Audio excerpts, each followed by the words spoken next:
Imaginez un arbre immense, dont les racines invisibles puisent dans les profondeurs de la terre la sève qui le nourrit. Celui qui regarde de l'extérieur peut penser que la croissance des branches est lente, mais le secret de la force réside dans l'invisible, dans le souterrain. Il en va de même pour votre vie financière. La multiplication ne commence pas par ce que les yeux voient, mais par le décret ferme de ce que vous exigez en esprit. Florence Scovel Shinn a toujours enseigné qu'exiger n'est pas un acte d'arrogance, mais un geste d'autorité spirituelle. Il ne s'agit pas d'implorer ou de mendier, mais de revendiquer l'héritage qui vous appartient déjà. La prospérité n'est pas un caprice, c'est une loi. Et quand vous fixez une échéance claire, avant dimanche, l'univers entier se mobilise en faveur de l'ordre décrété. Restez avec moi jusqu'à la fin, car une seule phrase peut changer votre vie. Si ces mots touchent déjà votre cœur, écrivez maintenant dans les commentaires l'affirmation « J'ouvre mes portes à la prospérité maintenant ». Ce n'est pas seulement un commentaire, c'est un geste énergétique. Et si cela résonne en vous, abonnez-vous. Ce simple geste déclare déjà à l'univers que vous choisissez l'abondance. S'abonner ici n'est pas seulement suivre du contenu, c'est aligner vos pas avec le chemin de la prospérité. Vous avez déjà demandé de nombreuses fois que votre compte en banque augmente. Mais demander, au fond, porte l'ombre du doute. Est-ce que je vais être exaucé? Exiger, au contraire, c'est vous élever sur le trône de votre autorité et déclarer « Ceci m'appartient et j'ordonne maintenant ». La différence entre demander et exiger est la différence entre celui qui attend et celui qui commande. Dans les salons feutrés de New York des années 1920, Florence Scovel Shinn recevait des femmes désespérées, ruinées par la crise économique. L'une d'elles, Margaret, était venue avec ses derniers cents en poche. Elle suppliait l'univers de l'aider, mais ses prières ressemblaient à des gémissements de détresse. Florence l'arrêta net. « Ma chère, vous mandez votre propre héritage, cessez de supplier et commencez à commander. » Margaret ne comprenait pas. Comment pouvait-elle commander quand elle n'avait rien? Florence lui expliqua que l'autorité spirituelle ne dépend pas de ce que vous possédez physiquement, mais de ce que vous reconnaissez comme votre droit divin. Vous n'êtes pas une mendiante devant l'univers, vous êtes une héritière qui a oublié son rang. Cette nuit-là, Margaret retourna chez elle, et pour la première fois, au lieu de prier avec désespoir, elle se dressa devant son miroir et déclara avec une fermeté qu'elle ne se connaissait pas. « J'exige que mon compte en banque se multiplie avant dimanche. C'est mon droit divin et je le revendique maintenant. » Répétez en voix haute maintenant. « Je n'implore pas l'abondance, j'exige mon héritage divin ici et maintenant. » Le lundi suivant, Margaret reçut un appel inattendu. Un ancien employeur lui proposait un contrat temporaire exceptionnellement bien rémunéré. Mais ce n'était que le début.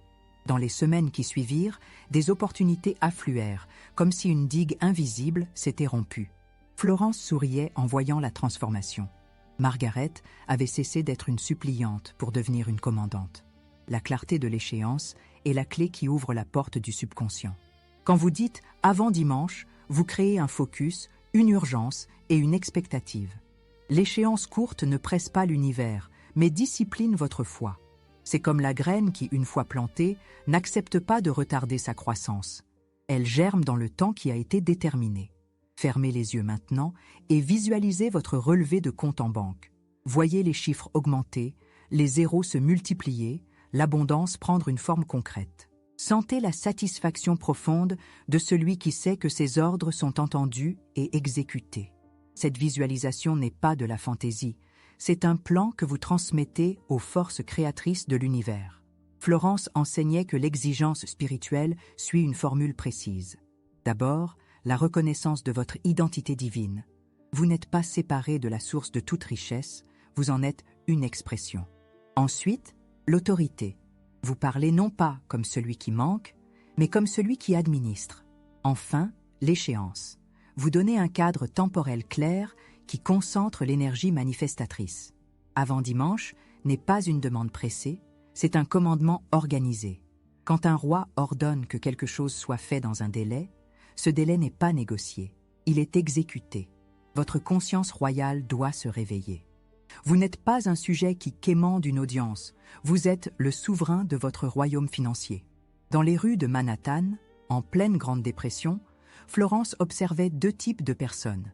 Celles qui marchaient courbées sous le poids de la défaite et celles qui, malgré les circonstances, gardaient une posture de dignité et d'autorité. Ces dernières, invariablement, trouvaient des solutions là où les autres ne voyaient que des impasses. L'une de ces étudiantes, Sarah, était artiste et vivait dans un minuscule appartement sans chauffage. Mais chaque matin, elle se regardait dans son petit miroir fissuré et déclarait « J'exige que mes finances se multiplient avant dimanche. Je suis l'expression parfaite de la richesse divine. » Au début, les mots lui semblaient creux, presque ridicules dans son environnement de privation. Mais Florence lui avait dit « L'environnement extérieur n'est que l'écho de votre environnement intérieur. Changez l'intérieur et l'extérieur suivra. » Sarah persista. Chaque jour, elle prononçait son exigence avec plus de conviction. Et progressivement, quelque chose changeait en elle. Sa façon de marcher, de parler aux gens, de présenter son art, elle rayonnait une confiance qui n'était plus feinte, mais authentique. Les clients commencèrent à la remarquer, ses œuvres se vendirent, et en quelques mois, elle avait déménagé dans un atelier lumineux avec vue sur Central Park. Déclarez avec fermeté maintenant. Mon compte en banque se multiplie avant dimanche et je reçois avec gratitude. L'exercice que Florence recommandait était d'une simplicité désarmante. Écrivez sur un papier la phrase « Mon compte en banque se multiplie avant dimanche ».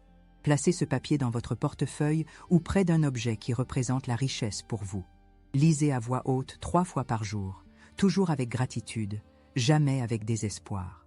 Le subconscient a besoin de répétition et de clarté, comme un enfant qui apprend un nouvel ordre. Mais attention, l'exigence n'est pas compatible avec la supplique. Vous ne pouvez pas exiger le matin et supplier le soir.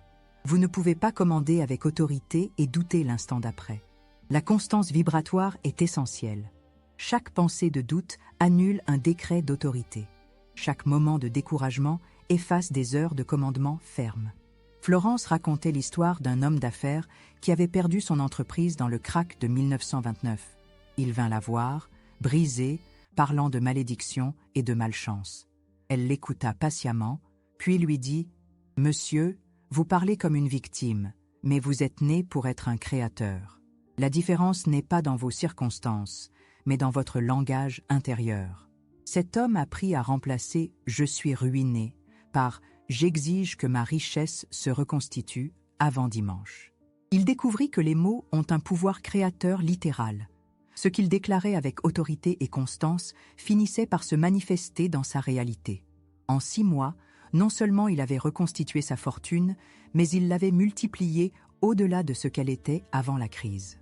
Pendant que vous pratiquez, souvenez-vous, vous n'êtes pas un mendiant devant l'univers, vous êtes le commandant de l'héritage spirituel.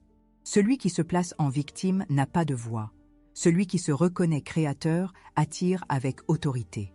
Vous ne pouvez pas avoir une vie nouvelle avec un mental ancien. Il est nécessaire d'échanger l'habitude du doute contre le décret de la certitude. Agissez aujourd'hui comme quelqu'un qui a déjà reçu. Choisissez un petit geste qui confirme cette décision. Peut-être organiser vos finances comme si vous gériez déjà de grandes sommes, ou prendre une décision d'investissement avec la confiance de celui qui sait que l'argent arrive. Répétez maintenant. Je suis le canal vivant de la prospérité infinie. La multiplication de votre compte en banque ne viendra pas par l'effort humain, mais par l'activation de la loi spirituelle que Florence a révélée. Elle disait « Les mots ont un pouvoir créateur. Quand vous exigez avec foi et échéance, l'invisible s'organise pour que le visible se manifeste. Ce que vous déclarez aujourd'hui résonne dans les couloirs de l'esprit et revient à vous multiplier. » Florence Scovel. Shin découvrit ce principe lors de sa propre crise financière. Divorcée et sans ressources, elle se retrouva face à une pile de factures impayées un dimanche soir de novembre 1920. Au lieu de sombrer dans l'angoisse, elle ressentit une révélation soudaine. « Je ne vais pas supplier l'univers de m'aider. Je vais exiger ce qui m'appartient de droit. » Cette nuit-là, elle se dressa dans son petit salon mal chauffé et déclara avec une autorité qui la surprit elle-même « J'exige que mes finances se multiplient avant dimanche prochain. Je suis la fille du Créateur de toute richesse et je revendique mon héritage maintenant. » Elle répéta cette déclaration 7 fois, avec une intensité croissante à chaque répétition. Le mercredi suivant, elle reçut une lettre d'un éditeur qui souhaitait publier ses écrits. Le vendredi, un ancien élève lui proposa de donner des conférences rémunérées. Le samedi soir, Une somme d'argent oubliée lui fut restituée par une banque. Avant le dimanche fixé, non seulement ses dettes étaient effacées, mais elle avait en plus un surplus substantiel. C'était la naissance de sa méthode révolutionnaire. Fermez les yeux et imaginez la scène suivante. Vous ouvrez votre application bancaire lundi matin. Les chiffres qui s'affichent vous font sourire. Votre exigence a été entendue et exécutée. Sentez cette satisfaction profonde, cette gratitude mélangée de fierté. Vous avez commandé, et l'univers a obéi. Cette visualisation n'est pas de l'imagination vague. C'est un modèle que vous imprimez dans votre subconscient créateur. Florence enseignait que l'exigence spirituelle suit 3 phases distinctes. La première phase est la reconnaissance. Je reconnais que je suis un avec la source de toute abondance. Cette reconnaissance n'est pas intellectuelle, mais viscérale. Vous devez sentir dans vos cellules que vous n'êtes pas séparé de la richesse universelle, mais que vous en êtes une expression directe. La deuxième phase est l'autorisation. Je m'autorise à recevoir ma part divine maintenant. Beaucoup de personnes restent bloquées ici, car elles portent en elles des croyances de culpabilité ou d'indignité. Florence découvrit que la plupart des gens sabotent inconsciemment leur prospérité, parce qu'ils ne se sentent pas dignes de l'abondance. L'autorisation implique de dissoudre ces blocages et de se donner permission d'être riche. La troisième phase est l'exigence proprement dite. J'exige que cette richesse se manifeste dans ma réalité physique avant dimanche. Cette exigence n'est pas de l'arrogance, mais l'exercice légitime de votre autorité spirituelle. Vous ne demandez pas une faveur à un Dieu extérieur, vous activez la loi divine qui opère à travers vous. Répétez maintenant ces 3 phrases en séquence, en laissant chaque mot résonner en vous. Je reconnais que je suis un avec la source de toute abondance. Je m'autorise à recevoir ma part divine maintenant. J'exige que cette richesse se manifeste dans ma réalité physique avant dimanche. L'histoire de Clara illustre parfaitement cette méthode. Veuve avec 3 enfants, elle travaillait comme couturière pour des familles riches de Boston. Malgré ses longues journées, elle arrivait à peine à joindre les 2 bouts. Quand elle entendit parler de Florence, elle était sceptique. Comment une femme dans sa situation pouvait-elle exiger quoi que ce soit? Florence lui expliqua que sa situation extérieure n'avait aucune importance. Ce qui comptait, c'était sa reconnaissance intérieure de son droit divin à la prospérité. Clara, vous cousez des robes magnifiques pour des femmes fortunées. Pourquoi ne pourriez-vous pas porter vous-même de belles robes? Vous créez de la beauté. Vous méritez de vivre dans la beauté. Clara commença timidement.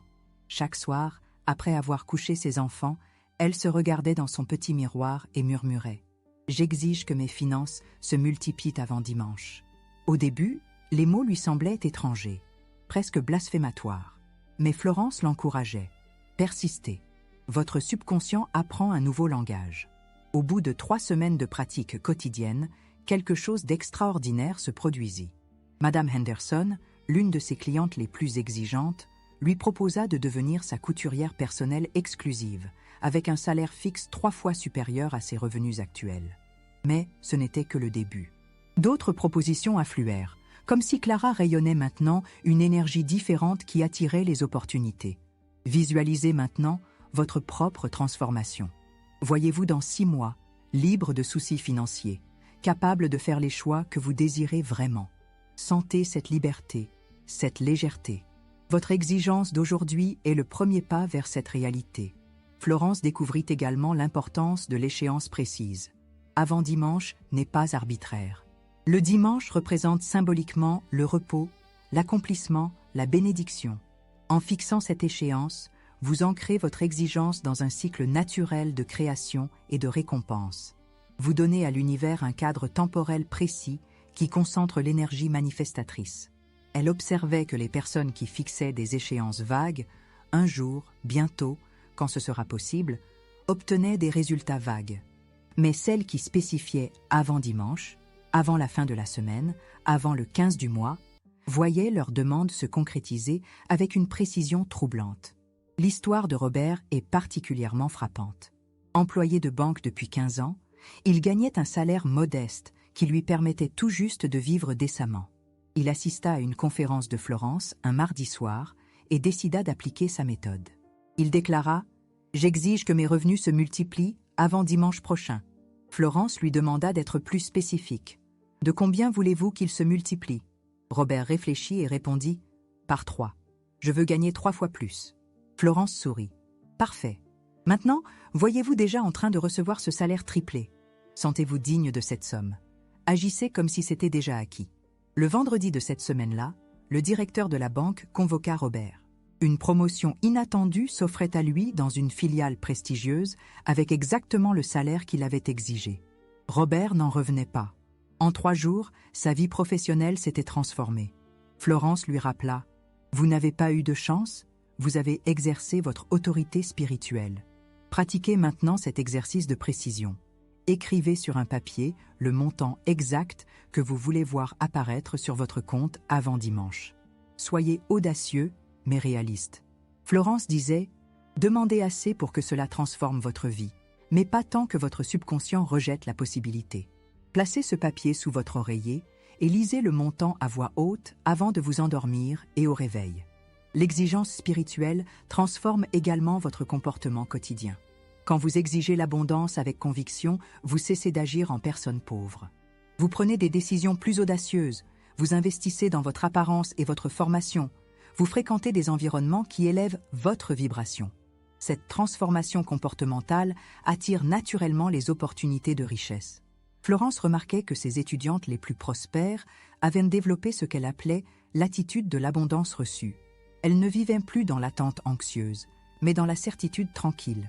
Elles planifiaient leur avenir financier comme si leurs exigences étaient déjà accordées. Cette attitude n'était pas de la prétention, mais la manifestation extérieure d'une conviction intérieure profonde. Agissez aujourd'hui avec cette attitude. Prenez une décision, même petite, qui reflète votre nouvelle conviction financière. Peut-être acheter quelque chose que vous vous refusiez habituellement ou investir dans un projet qui vous tient à cœur. Cette action physique renforce votre déclaration spirituelle et accélère la manifestation. La loi que Florence découvrit ne concerne pas seulement l'argent, mais tout ce que vous désirez améliorer dans votre vie. L'exigence avec échéance peut transformer votre santé, vos relations, votre carrière. Mais l'argent est souvent le domaine le plus révélateur, car il révèle vos croyances les plus profondes sur votre valeur personnelle et votre droit au bonheur. Répétez maintenant, avec une conviction absolue, « J'exige que mon compte en banque se multiplie avant dimanche. C'est mon droit divin et je le revendique avec autorité et gratitude. » Au point culminant de cette révélation, comprenez ceci. Vous n'êtes plus la personne qui demande timidement une amélioration de ses finances. Vous êtes devenu celui ou celle qui exige avec l'autorité de son héritage divin. Cette transformation d'identité n'est pas superficielle, elle touche la racine même de votre être. Florence Scovel-Shinn enseignait que le plus grand miracle n'est pas de recevoir l'argent, mais de découvrir qui vous êtes vraiment. Un co-créateur avec l'univers, doté du pouvoir de commander votre réalité. Cette nouvelle identité exige un nouveau langage. Fini les « j'espère »,« peut-être »,« si Dieu veut ». Votre vocabulaire devient celui de la certitude. J'exige, je commande, j'ordonne, je décrète. Chaque mot que vous prononcez maintenant porte le poids de votre autorité spirituelle retrouvée. Vous parlez non plus comme un mendiant, mais comme un prince qui réclame son royaume. Florence racontait l'histoire fascinante de Victoria, une immigrante italienne arrivée à New York sans un sou en 1923. Victoria ne parlait pas anglais, n'avait aucune relation, aucune qualification reconnue. Selon toute logique humaine, elle était destinée à une vie de labeur et de privation. Mais Victoria possédait quelque chose de plus précieux que l'argent, une foi inébranlable en son droit divin à la prospérité. Chaque matin, dans sa chambre minuscule de pension, Victoria se dressait face à un petit miroir ébréché et déclarait en italien « Io esigo che il mio conto in banca si moltiplichi prima di domenica ». Elle ne comprenait pas tous les mécanismes spirituels que Florence enseignait, mais elle appliquait instinctivement le principe fondamental, exiger avec autorité et échéance précise. Au bout de 3 semaines, Victoria remarqua un changement subtil mais puissant en elle. Sa façon de marcher était différente, plus droite, plus assurée. Son regard avait acquis une intensité nouvelle. Les gens commençaient à la remarquer, à lui sourire, à lui proposer de petits services rémunérés. Ce n'était pas de la chance, c'était le rayonnement de sa nouvelle identité spirituelle. 6 mois plus tard, Victoria avait non seulement appris l'anglais avec une rapidité stupéfiante, Mais elle avait également ouvert une petite épicerie italienne qui prospérait au-delà de toutes les prévisions. Elle expliqua plus tard à Florence: « Je ne demandais pas la permission à l'Amérique de me donner une place. J'exigeais la place qui était déjà mienne. » Pratiquez maintenant cette transformation d'identité. Regardez-vous dans un miroir et déclarez: « Je ne suis plus celui, celle qui attend que l'argent vienne à moi. Je suis celui, celle qui commande à l'argent de venir à moi. Je ne suis plus dans le besoin, je suis dans l'autorité. » Florence découvrit que cette transformation d'identité s'accompagnait nécessairement d'un changement de comportement. Vous ne pouvez plus agir comme une personne financièrement fragile si vous vous reconnaissez comme un commandant de l'abondance. Vos gestes, vos choix, vos décisions quotidiennes doivent refléter votre nouvelle identité. Cela ne signifie pas dépenser de l'argent que vous n'avez pas, mais adopter l'attitude de celui qui sait que l'argent viendra. Par exemple, au lieu d'acheter le produit le moins cher par peur, vous choisissez le produit qui vous convient vraiment, avec la confiance que les moyens suivront. Au lieu de refuser une invitation par crainte financière, vous acceptez en sachant que l'univers pourvoira. L'histoire de Philippe illustre parfaitement cette transformation comportementale. Comptable méticuleux, Philippe vivait dans une peur constante du manque. Il calculait chaque dépense, économisait sur tout, reportait systématiquement ses plaisirs au jour où il aurait plus d'argent. Cette mentalité de pénurie, paradoxalement, maintenait sa situation financière dans la stagnation. Quand Philippe découvrit les enseignements de Florence, il comprit qu'il devait briser ce cycle. Il commença par exiger la multiplication de ses finances avant dimanche, mais surtout, il changea ses comportements quotidiens. Au lieu de prendre le métro pour économiser, il prit parfois un taxi en déclarant « J'agis comme quelqu'un qui a les moyens ». Au lieu d'acheter les vêtements les moins chers, il investit dans une garde-robe qui reflétait l'image du prospère qu'il était en train de devenir. Ces changements de comportement ne furent pas de la dépense irresponsable, mais des investissements dans sa nouvelle identité. Et l'univers répondit rapidement. Philippe reçut une promotion inattendue, puis une offre d'emploi encore mieux rémunérée, puis des opportunités de conseil indépendant. En un an, ses revenus avaient triplé. Choisissez maintenant une action concrète que vous allez accomplir cette semaine et qui reflète votre nouvelle identité financière. Ce peut être un achat que vous vous refusiez par peur, un investissement dans votre formation ou simplement une façon différente de vous habiller.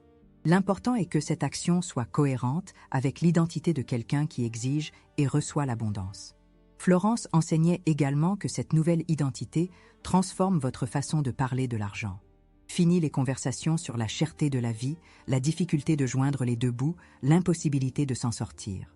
Votre nouveau discours est celui de la gratitude pour l'abondance qui circule, de l'excitement pour les opportunités qui se présentent, de la certitude que vos exigences sont en cours de réalisation. Elle racontait l'exemple de Marguerite, une enseignante qui se plaignait constamment de son faible salaire. « Je ne peux pas me permettre ceci, je n'ai pas les moyens pour cela », répétait-elle comme un refrain. Florence lui fit remarquer que ces phrases étaient des ordres donnés à l'univers de maintenir sa situation de manque. Marguerite accepta de changer son langage. Au lieu de dire « je n'ai pas les moyens », elle commença à dire « je choisis de ne pas dépenser pour cela maintenant, mais j'ai confiance que les moyens viendront ».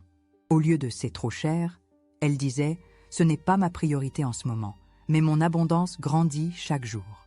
Ce changement de vocabulaire, apparemment superficiel, transforma sa vibration énergétique.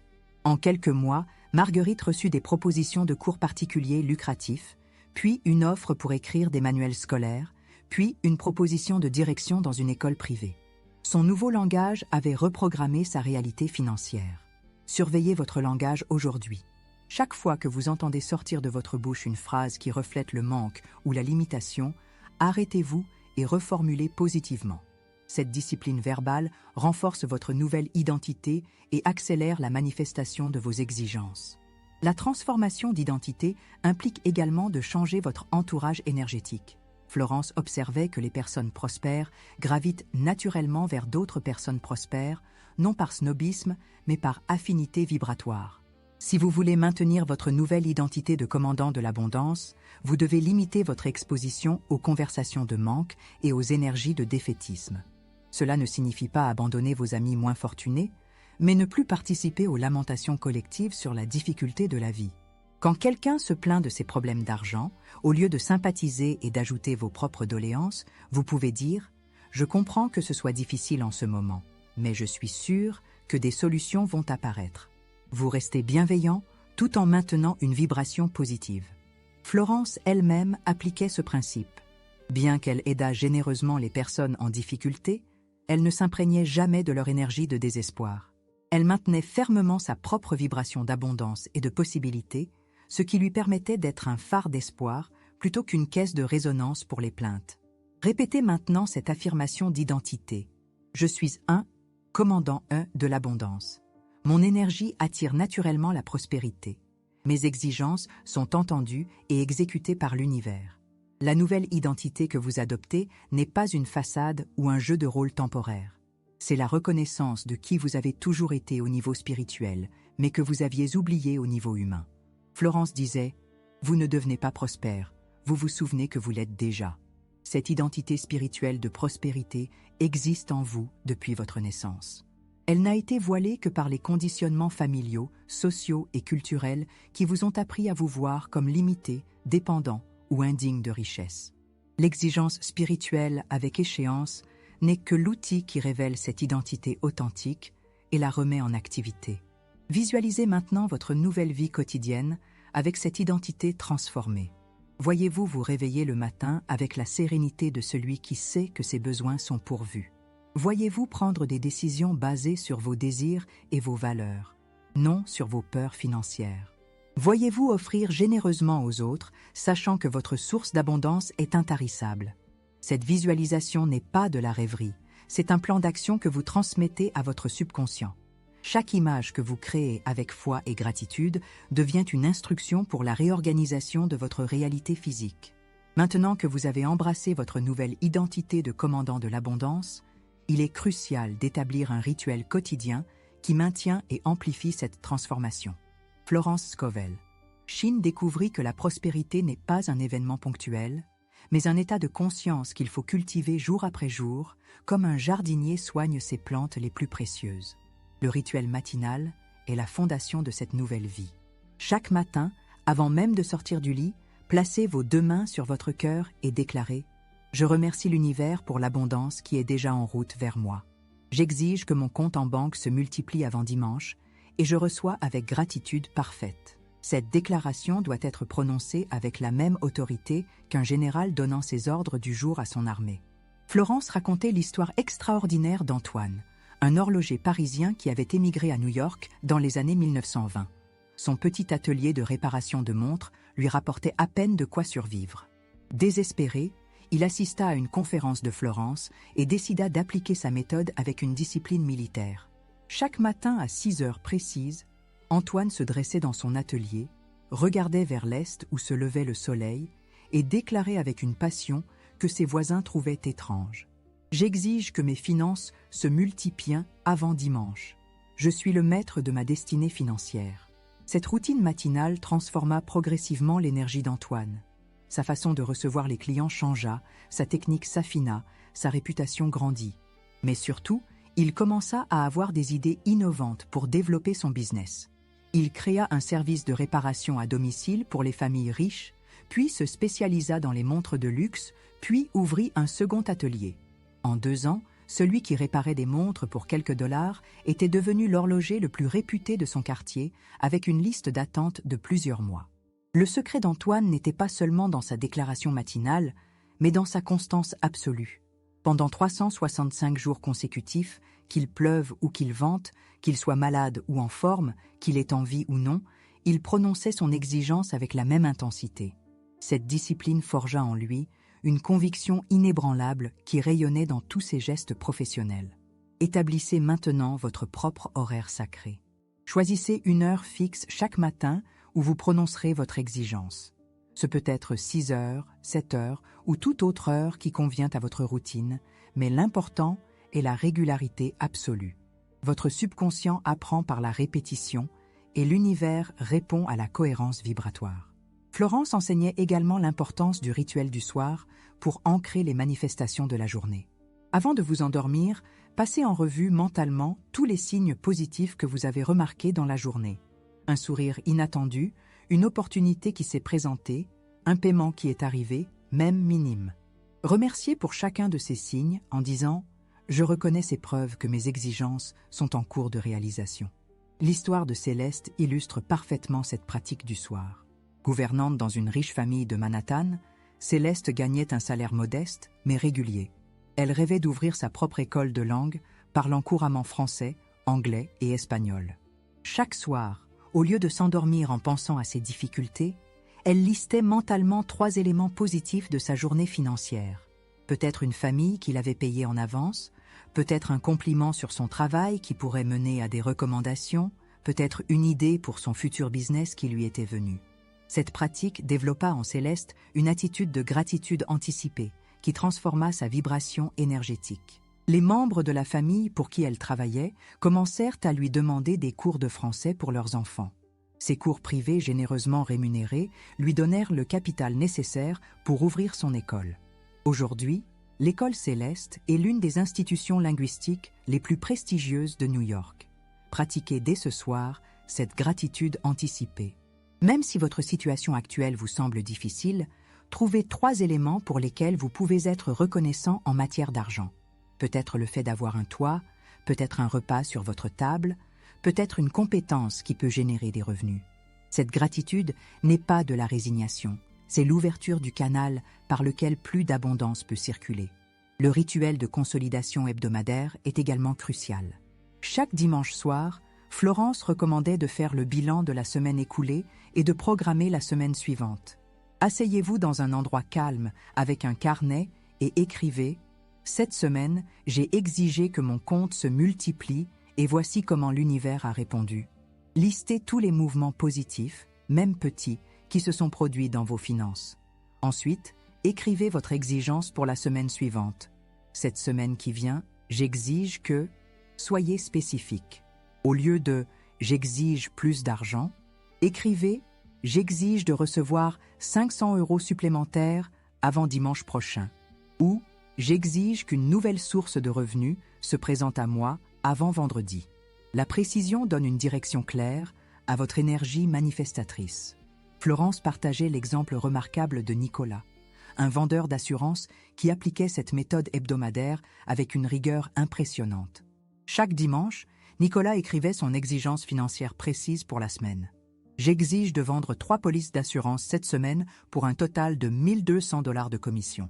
Il notait cette exigence, la signait comme un contrat et la portait dans sa poche toute la semaine. Le résultat fut spectaculaire. Non seulement Nicolas atteignait régulièrement ses objectifs, mais il les dépassait souvent. Ses collègues l'enviaient, pensant qu'il avait une chance extraordinaire. Mais Nicolas savait que sa chance venait de sa discipline spirituelle. En programmant précisément ses exigences et en maintenant une foi constante, il dirigeait consciemment les forces créatrices de l'univers vers la manifestation de ses objectifs. Commencez dès ce dimanche votre propre rituel hebdomadaire. Prenez un carnet que vous dédierez exclusivement à cette pratique.